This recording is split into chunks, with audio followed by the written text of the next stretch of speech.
সবাই ওই জাদুর কম্পাসের জন্য এমন ছায়া হয়ে আছেন? হ্যাঁ, আমরা সবাই ওই কম্পোস নিতে চেয়েছিলাম, কিন্তু ওই জাদুর আয়নার পরীক্ষায় সফল হতে পারিনি বলে এমন ছায়া হয়ে আছি। কিন্তু আপনারা সবাই ওই জাদুর কম্পাস নিতে চেয়েছিলেন কেন? কারণ ওই জাদুর কম্পাসের সাহায্যে যে কোনো গুপ্তধন বের করা সম্ভব, আর সেই লোভে আমরা সবাই ছায়া হয়ে গেছি। ঠিক আছে, আমাকে নিয়ে চলুন সেই জাদুর আয়নার কাছে, আমি পরীক্ষা দেব। ঠিক আছে, তাহলে এসো আমার সাথে।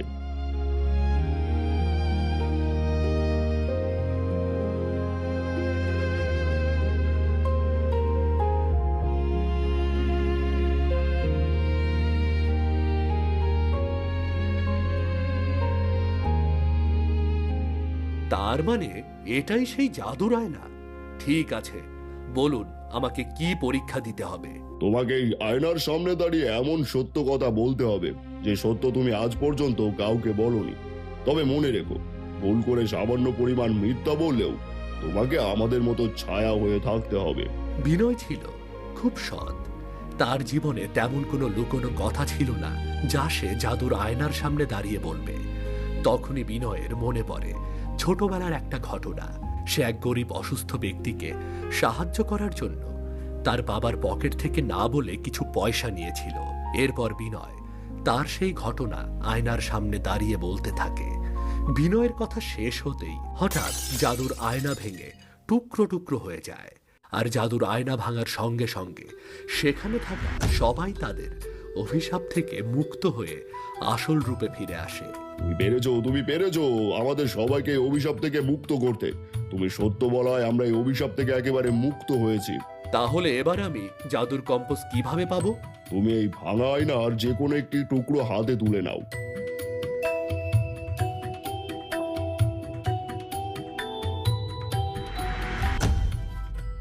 এবার বলো, তুমি এই কম্পোজ দিয়ে কি করবে? এই কম্পাসের সাহায্যে আকাশ পাহাড় থেকে জাদুর রত্ন সংগ্রহ করলে তবে এক ভয়ঙ্কর দানবের হাত থেকে আমার জেলেপল্লীর সবাইকে বাঁচাতে পারবো। তোমার উদ্দেশ্য সৎ, তুমি সফল হবেই। যাও, সামনের দিকে এগিয়ে যাও।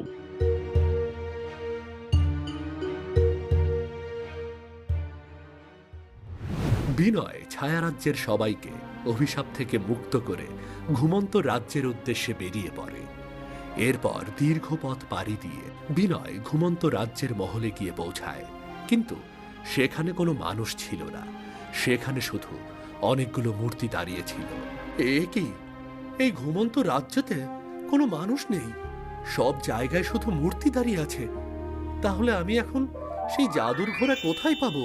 এই যে বাবা, কে তুমি? আর এখানে এসেছো কেন? আমি এক গরিব জেলে, আমার পল্লীর সবাইকে বাঁচানোর জন্য ঘুমন্ত রাজ্যের জাদুর ঘোড়া নিতে এসেছি। কিন্তু এখানকার সবকিছুই তো পাথর হয়ে আছে। হ্যাঁ, সব কিছু পাথর হয়ে আছে।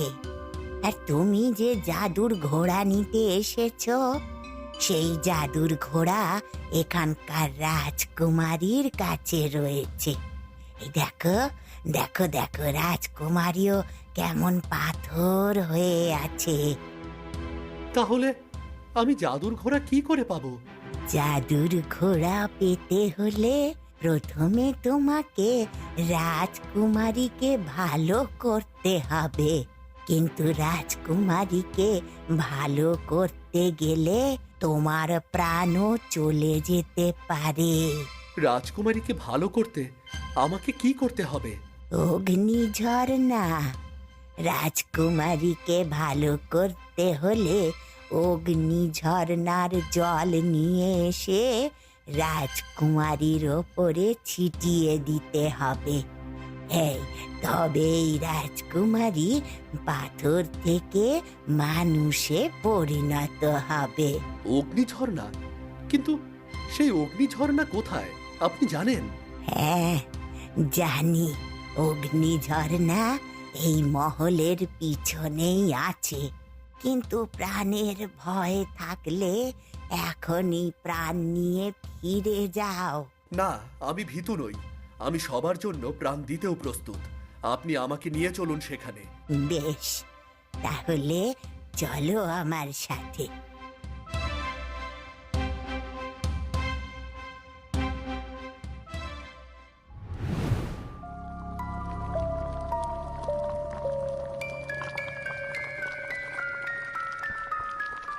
এই সেই অগ্নি ঝর্ণা। তোমাকে এই ফুটন্ত জলে নেমে ওই জ্বলন্ত জল নিয়ে আসতে হবে। তবে মনে রেখো, এর আগে যারাই এই জলে নেমেছে তারা এই জল থেকে আর উঠে আসতে পারেনি। কিন্তু সবাই এই ঝর্ণায় নেমে আর উঠে আসতে পারেনি কেন? কারণ তারা সবাই ছিল লোভী। যার মনে লোভ আছে সে কখনো ওই অগ্নি জল স্পর্শ করতে পারবে না। তোমার মধ্যেও লোভ থাকলে তুমি এখনই ফিরে যাও। না না না, আমি ফিরে যাব না। আমি ফিরে গেলে সবার সর্বনাশ হয়ে যাবে।